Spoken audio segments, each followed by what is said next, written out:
All right, guys, so first video in the playlist, I'm talking about winterization.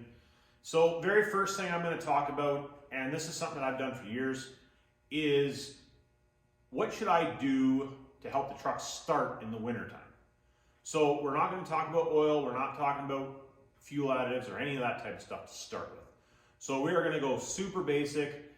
Now, if you guys are in cold climate where, let's say it snows, anywhere that it snows is cold enough that, you should be thinking about plugging the truck in. Do you absolutely have to plug the truck in? No. Most diesel Cummins trucks, whether there be older ones or newer ones, will start as long as they have good batteries and don't have crazy timing or any of that type of stuff.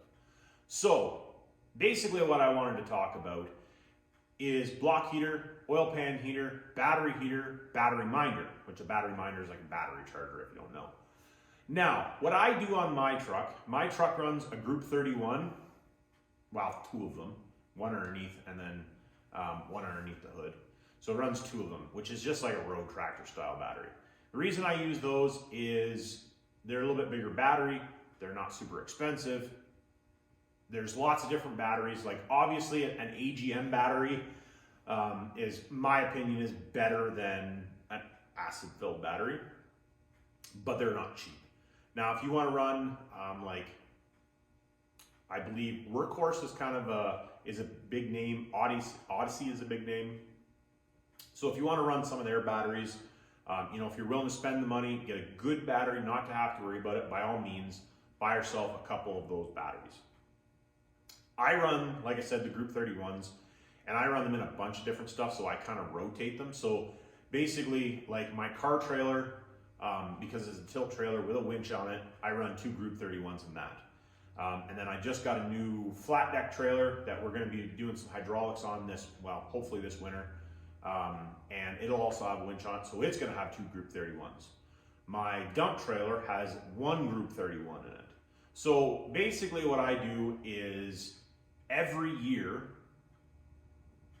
I usually buy two new Group 31s. I put them into my truck, and then I take the ones that are in my truck and put them in a trailer, and then that's how I rotate them out.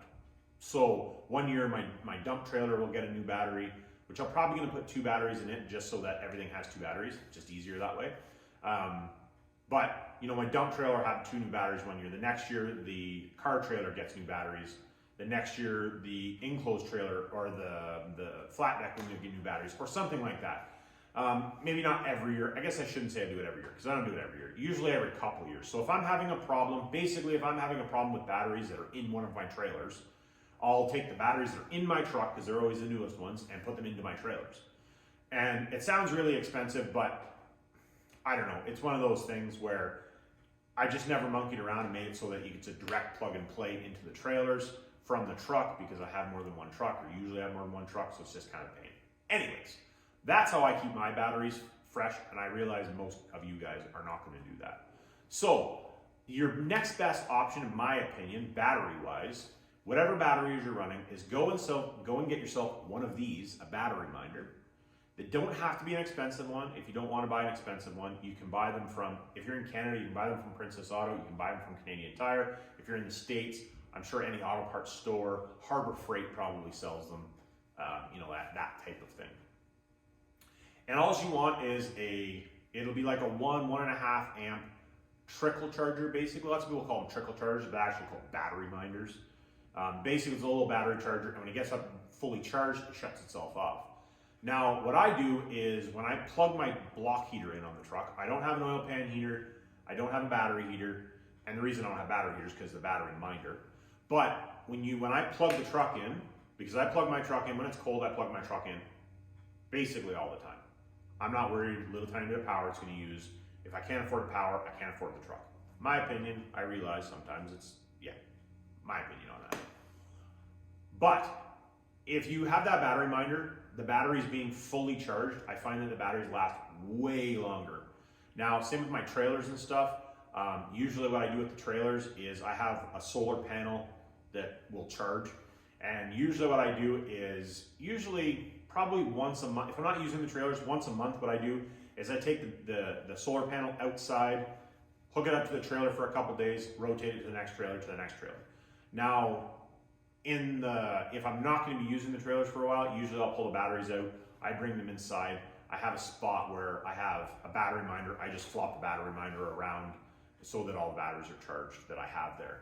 I used to actually have a stand that there was a battery minder hooked to, and then it had like 6 sets of clamps so you could just hook up all the batteries. I don't have that anymore. But anyways, if you do that, you will keep your batteries fully charged. Your battery's fully charged. 1, fully charged battery will never freeze. 2, fully charged batteries last longer. And also 3, a fully charged battery will give you the best chance of starting your clunky old diesel pickup truck in the middle of wintertime, right? So battery minder, good batteries. My opinion, batteries, if you have to change one battery, you should always be changing both.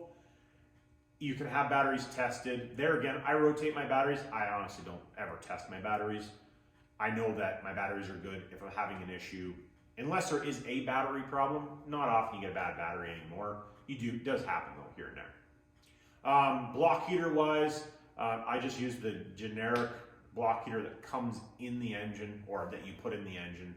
I believe that they're 600 watts on the 12 valve, I believe. It's either 450 or 600. I'll put it right here. Something like that. Anyways, and I never have, my truck always starts. I usually run, in the wintertime, I run 18 degrees timing most of the time, unless I'm feeling spicy, then I run it at 20. Just don't like to start near as much at 20, obviously.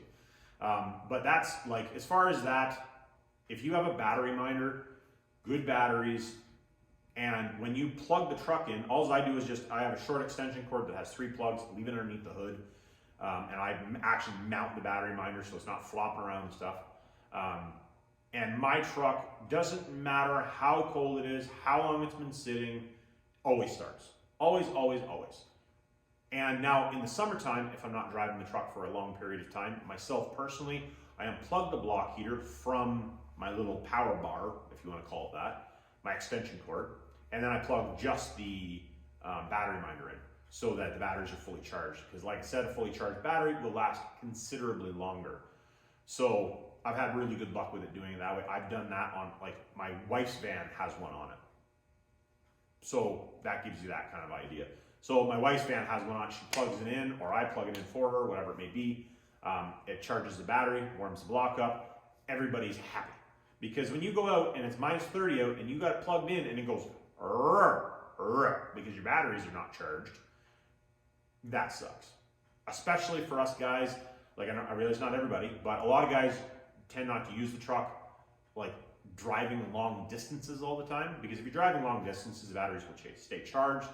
If you don't, start, shut off, especially in the wintertime with the intake heater and all that jazz, you'll draw the batteries down, and the batteries never actually get charged back up again, especially if you have like a fast unit and all extra stuff, you got the heater blaring and all that type of stuff. You just never get the batteries fully charged back up again. And that is one thing that you need to do, is make sure that battery is fully charged. So that's the reason, like the first gen is now sitting in the garage. I have a battery minder on the battery, it's plugged in. I need to start the truck. Yes, in the wintertime, I would still plug the truck in for probably 45 minutes in the garage because my garage isn't really heated. But my battery is fully charged. And the battery that's in that truck is 7 years old. So, and it wasn't a cheap battery, but it wasn't a super expensive battery. But it's not a new battery. Or actually, I shouldn't say that. That battery actually might be in the shorty now. I could be wrong on that. But nonetheless, that battery was in the first gen up until, if it's not that battery, has been up, it's 7 years old, and it still starts that no problem. And it started first gen no problem. So just something for you guys. It's not super expensive to do. Get that battery charged up, make it so that you're not stuck in the middle of the winter time, not be able to start your junk.